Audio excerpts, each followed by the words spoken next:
Where you dive into Hey, I'm here at Shell's, WonderCon, and I'm talking to the past director a little bit, and and get to know him a writer little more. So like Housebroken. Hey guys, Hi. Hello. I can't believe I remember that. Anyway, I'm very pleased with myself. Yeah. I'm a big fan of Housebroken. I've watched it from the very first episode when it was first announced. Because I love animals. So what is it like writing for the show and making our animal friends speak? It's also, It's really fun. It's such a cool thing to do because we get to tell people stories. We get to tell them from a different point of view, a different perspective, and we have to do this kind of comedy math in our head of what's a real thing that people experience. How do we find the animal equivalent of that, and how do we get to those emotions and get to those jokes through that point of view, or alternately, the reverse. What's an animal thing, and how do we apply kind of human emotions to experiencing that thing? So it's a super fun kind of problem to find solutions to. And the writer's room itself is really funny, and the people are really great. And our showrunners, Jen and Gabby, are just lovely people who are wonderful to work for. So it's just fantastic. It's a fantastic show to write for. Now, as a director, how do you sort of translate their stories and ideas in their heads to us watching it on the TV? So I jump on the episode a month for the rest of the crew, and I take an early draft of the script and I start rough storyboarding it out, and it's a way for me to kind of digest their ideas and also get a whole picture. I'll scribble board the entire episode so that I get the whole episode, and I can start thinking of it. You know, the season premiere is a suspense piece, and so you know, cinematically you want to go from kind of a calm place to where we get to the finale, where we're just taking the camera and moving it around and really building the suspense.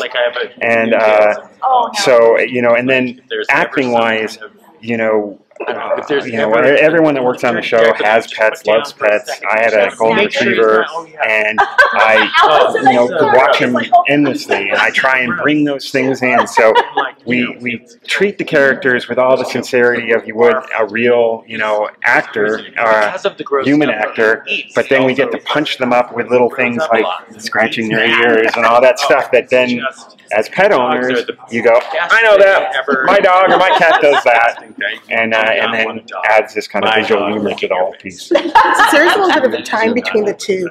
Sometimes do you have to go back to the writers and say, can you tweak this a little bit, can you change that, or is it more along the lines of the writers get to say, this is what we want to do? No, it's kind of a constant cycle of revision, where it's in animation, there's so much writing and then producing and then rewriting to how the project came out and then reproducing to that, and it's I like to think Eric can tell you this if it's the opposite. And I like to think it's a real back and forth where often since as writers we tend to get hung up on words.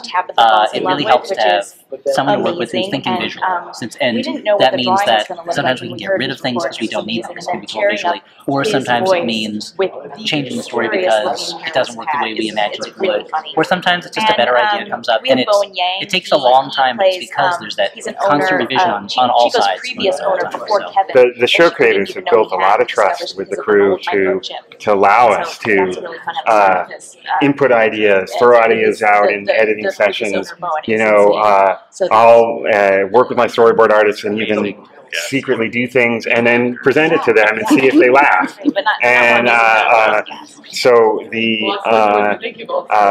you know, it's really comes from Jen and Gabby and Clea and the trust that they have in us and the openness and the heart that they brought to the show to allow us to have this kind of unique experience making a show. And as time goes by, when you're making an animated show and you start hearing the voice actors speak and sort of bring to life the characters, does it also tweak not only your writing, but how you move forward with directing certain scenes? It definitely does in the writing, because you'll often find that a line just doesn't work quite right. That it's either the wording looks good on the page but doesn't sound good, or that the performer is having trouble getting that particular wording out, so you need to either change it or which could be rewording, could be a whole other joke. And it never ends up worse. It always ends up better. There's almost never a time where I'm like, oh, that joke was so much better. You just couldn't do it. It's impossible. But with the animation, I'm wondering too. There are times when you're... Well, we have the challenge of you have a turtle who walks at this pace, and you have a poodle that walks at this pace. And so you have to stage around that and think about, like, and you know, if you watch the show really carefully, there will be times where the turtle's riding on one of the animals' backs, or you're just, you know, the characters are covered, you know, cut at their heads, and they're walking along, so you can't see their feet. So, you know, you as the audience don't pick up on the fact that these two animals are walking at very different paces. No. Final question. What pet did you grow up with as a child that you were in the show or that you wish were in the show?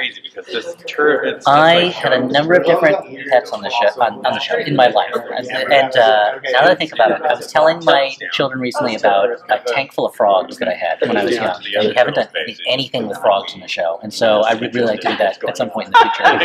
And currently, I have a compost bin full of worms, and I want to do something with that. But because they are pets in a way, you know, I feed them and take care of them and things like that. So I don't pet them, but you know.